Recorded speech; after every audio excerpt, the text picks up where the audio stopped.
કેમ કઈ અચાનક? એક ખાસ વાત કરવી છે. આવો. હા.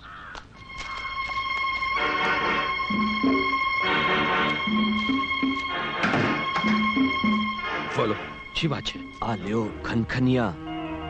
શાના માટે? પેલી રૂપલીને બળદોના માગા નીચેથી કાઢવી છે. એમ વાત છે. હમ. જુઓ, અમથા કઈ 15 ગામની પટલાઈ નથી કૂટતા. એ નાગણ આપોઆપ કરંડીએ પુરાય એવા મંતરા મનોહર પટેલ પાસે છે.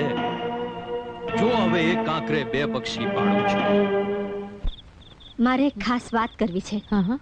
રાજુ બેટા, ચોપાડમાં ઘંટીએ આટલી મકાઈ દાળી નાખો. અને કાળુ બેટા, તમે બહાર બેસીને એની સાથે વાતો કરો. જાઓ. ચાલ. આજ સાંજે પરબડીથી મારા ભાઈ મનોરજી આવ્યા હતા. તે શું કહ્યું? કહેતા હતા કે 15 ગામના પંચોએ તમને નાદબાર મૂકવાનું નક્કી કર્યું છે. જો તમે માગા નીચેથી નીકળવા તૈયાર ના થાવ તો.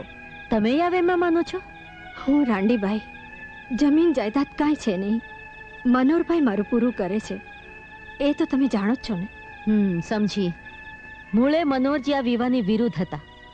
નાનિયા વેરે પરણાવી હતી એમને, પણ તમારા વર ને કાળુના બાપુ આગળ એમનું કંઈ હેંડ્યું નહીં, એટલે વિવાહ તોડવાનો આ લાગ શોધ્યો છે. લાવ હું તને મદદ કરું. તને ના ફાવે તે શીખવાડજે. શીખ્યું હશે તો કોકદન કામ લાગશે. તો લગાવ હાથ. હા. હું તો નથી ઈચ્છતી કે આ વિવાહ તૂટે, છોકરાઓના નેહાકા લાગે, પણ મારે કોઈની ઓથ નથી. તમારી જેમ મને પણ નાદબાર મૂકે. આપણી બૈરાની જાત.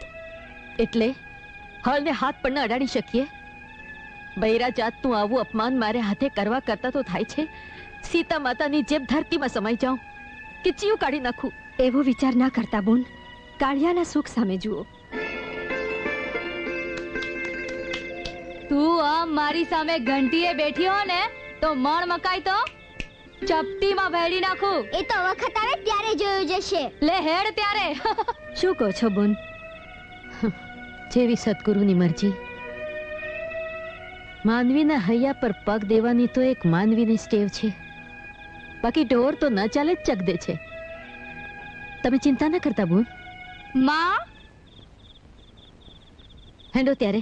જય શ્રી કૃષ્ણ. જય શ્રી કૃષ્ણ. કાલે પછી કાળુના બાપની વરસી છે, તે ધૂળેટા રામદેવ પીરના મંદિરે બાવાજીને સીધું આપવા કાળુએ જવાનું છે. માં, હું એ રામદેવ પીરના મંદિરે કાળુ સાથે જઈશ.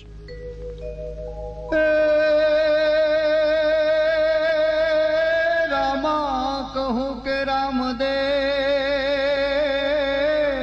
અને હીરા કહું કે લાલ. હે પણ જેને રામો પીર ભેટિયા, હે નર રે થઈ જ્ઞાન્યા.